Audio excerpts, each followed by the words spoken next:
मथुरा जिला बाल कल्याण समिति के नए पदाधिकारी शासन द्वारा मनोनीत किए गए। समिति के नए अध्यक्ष राजीव दीक्षित के नेतृत्व में सभी सदस्यों के बाल हित में कार्य करने के लिए कमर कस ली है।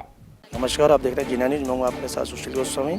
आज हमारे साथ मौजूद हैं जो अभी नव चयनित किशोर न्याय बोर्ड के सदस्य हैं और बाल संरक्षण समिति की गठन हुआ है, उनके जो नव चयनित सदस्य हैं, आप सबसे मुलाकात कराते हैं और आगे मथुरा जनपद में बच्चों को और किशोरों को लेकर क्या आगे कार्य होंगे और किस तरह की भूमिका आपकी रहेगी। आपको बहुत बहुत बधाई जी न्यूज़ की ओर से।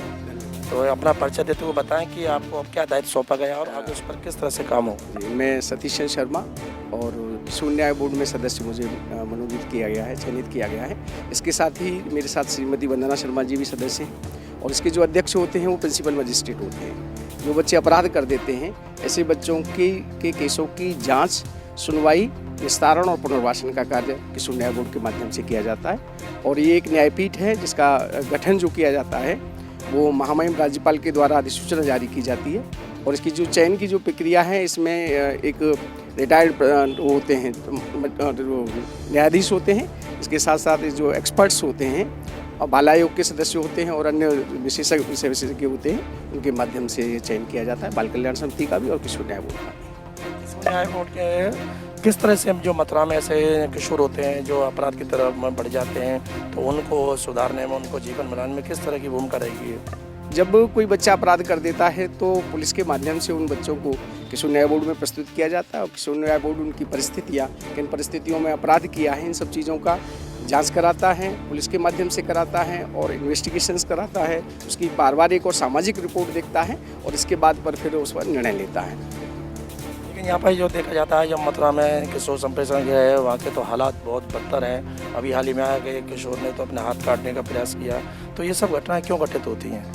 निश्चित तौर से देखिए, मैं मानता हूँ कि बहुत सारे इसके कारण रहते हैं। कोई व्यक्ति अगर किसी वजह से व्यथित है, किसी वजह से परेशान है, तो बहुत सारी समस्याएं होती हैं। कभी कभी मानसिक बीमारी भी होती है इस तरह की, और वो बहुत सारे कारण होते हैं एक जांच का। और उसका शेल्टर होम में तो सुविधाओं का अभाव है, वहाँ क्षमता से ज़्यादा बच्चे हैं, इस वजह से संसाधनों की कमी है और शासन प्रशासन से उम्मीद है कि वो संसाधन पैदा करेंगे। और सबसे बड़ी बात तो है कि अपराध कम होगा तो इनके बाल संप्रेषण गृहों की ज़रूरत ही नहीं पड़े। तो हमें सबसे पहले शिक्षा के साथ साथ संस्कार की बहुत बड़ी ज़रूरत है कि हमारे जो बच्चे जो अपराध की तरफ बढ़ते हैं वो अपराध की तरफ न बढ़ें। जी ने बताया कि किशोरों की जब उनको अच्छी शिक्षा मिलेगी, अच्छे संस्कार मिलेंगे, तो अपराध स्वतः ही कम होंगे और फिर ऐसी स्थिति नहीं आएगी। जो किशोर संप्रेषण गृह में जो इस समय बहुत तादाद से ज़्यादा बच्चे हैं, धीरे धीरे उनमें भी कमी आएगी और अपराध भी कम होंगे। हमारे साथ मौजूद है डॉक्टर कमल कौशिक। आपको भी बहुत बहुत बधाई सदस्य बनने। धन्यवाद सुशील जी, आपकी शुभकामनाओं के लिए। डॉक्टर साहब, जानना चाहेंगे कि आप तो शिक्षा से जुड़े रहे हैं, बच्चे बिल्कुल आपके बहुत नज़दीक रहे हैं और आपको बाल समिति का सदस्य बनाया गया है, तो आगे क्या बेहतर करने की आपकी योजना, मन में क्या आपके में चल रहा है? अब बाल कल्याण समिति बहुत अच्छा कार्य करेगी क्योंकि हमें अध्यक्ष के रूप में राजेश दीक्षित जी मिले हुए हैं, जो हमेशा से समाज के कामों में आगे बढ़ चढ़ कर के काम करते रहे हैं। और ये सारी समिति एक परिवार के रूप में मथुरा के बृहत बालकों को एक परिवार के रूप में लेकर के कार्य योजना बना रही है कि किस तरह से इनका संरक्षण हो सके। इसके लिए चाहे उनकी शिक्षा की व्यवस्था हो, चाहे उनके पुनर्वास की बात हो, इन सारे कामों पर ये समिति पूरा फोकस करेगी। और अभी हमारा जो टारगेट है, विशेष रूप से मथुरा के जो 40 बच्चे कोरोना में निराश्रित हुए हैं, उनके परिवारों को पूरी मदद पहुंचाना, शिक्षा विभाग से तारतम्य बैठा करके उनके लिए शिक्षा की व्यवस्था करना और साथ ही चिकित्सा की व्यवस्था के लिए CMO से संपर्क करके, वो हमारा इस समय फर्स्ट प्रायोरिटी पर है। इसके बाद बहुत सारे कार्य बालकों के हित के लिए इस जनपद में किए जाएंगे, जो निश्चय ही एक माइलस्टोन के रूप में स्थापित होंगे। डॉक्टर कमल कौशिक ने कहा कि बाल हित सर्वोपरि रहेगा और यहाँ बाल कल्याण समिति के नियुक्त अध्यक्ष हैं राजीव दीक्षित जी। आपको भी राजीव जी बधाई। बहुत बहुत धन्यवाद गोस्वामी जी। बाल गोपाल की भूमि में बाल कल्याण के लिए आपको दायित्व सौंपा है, तो किस तरह से निर्वहन करेंगे, क्योंकि ये एक बहुत ही देश के भविष्य कहे जाते हैं बच्चे। बहुत बहुत धन्यवाद।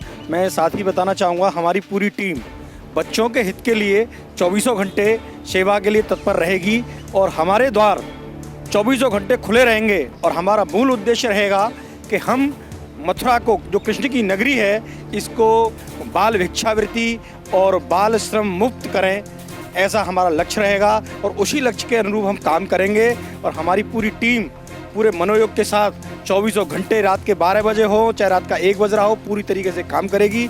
ऐसा हमारा भगवान श्री कृष्ण के चरणों में भी निवेदन है। जो हमने लक्ष्य लिया है उस लक्ष्य को हम हासिल करें। इसी के साथ सबको शुभकामनाएं, बहुत बहुत धन्यवाद। और डॉक्टर मोहिनी शर्मा, आपको भी बाल कल्याण समिति का सदस्य मनोनीत किया गया है और साथ में सीमा शर्मा है। आप दोनों महिला हैं। महिला होने के नाते बच्चों के जो मन के भाव हैं बहुत जल्दी उसको समझ में आएंगे, उनके कष्ट को, उनकी पीड़ा को।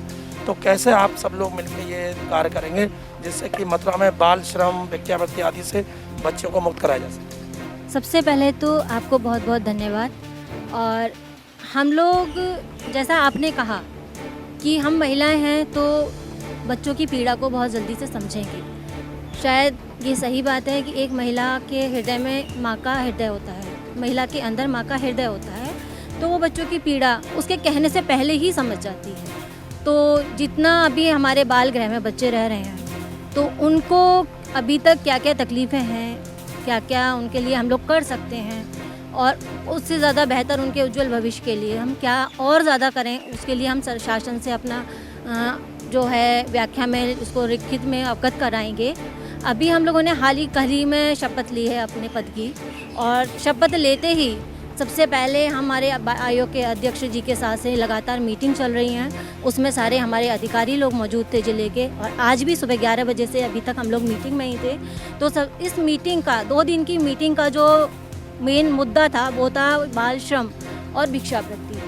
तो ये मेरे मन की बात थी, शायद ठाकुर जी ने पहली ही शुरुआत ही इसी में से मेरी कराई।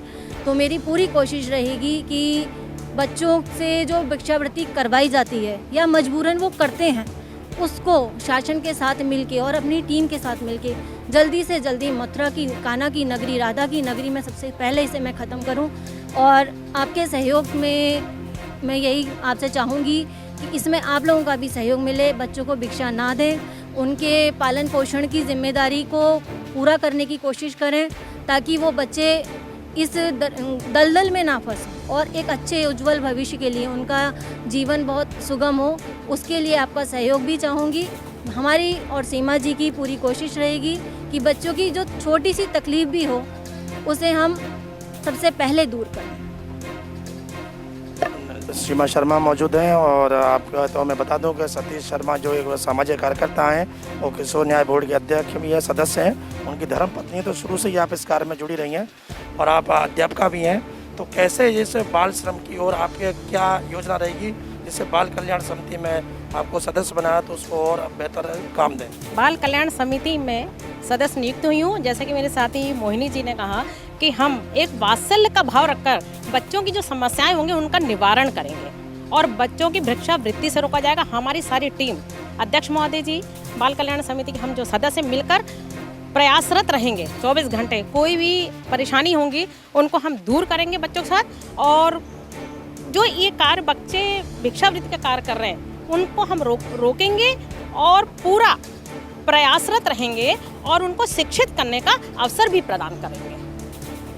सुना हमारे साथ बाल कल्याण समिति के सदस्य रहे, अध्यक्ष रहे, किशोर न्याय बोर्ड, सबका एक ही मकसद है कि मथुरा भगवान कृष्ण की नगरी है तो यहाँ का वातावरण बिल्कुल साफ स्वच्छ रहे, भिक्षावृत्ति ना हो, बच्चों से जाने अनजाने में कोई अपराध ना हो, और कुछ ऐसा होता है तो कहीं ना कहीं उनके अशिक्षित होने का कारण रहा हो तो उन्हें शिक्षित करना, जिससे कि ब्रज का भिक्षावृत्ति जो यहाँ पे एक ऐसी छाप गलत लगी हुई है तो लोग उसको देखकर उनकी सोच गलत बन जाती है। तो उस सोच को बदलने के लिए अब ये नई टीम आई है। अब देखना ये है कि ये जिन्होंने जो बातें की हैं, जो बातें कही हैं, उस पर कितना खरा उतरते हैं और बाल अपराध और भिक्षावृत्ति से मथुरा भगवान कृष्ण की नगरी को कितनी जल्दी मुक्त करते हैं। जी9 न्यूज़ के लिए कैमरा पर्सन रिंकू वर्मा के साथ सुशील गोस्वामी, मथुरा।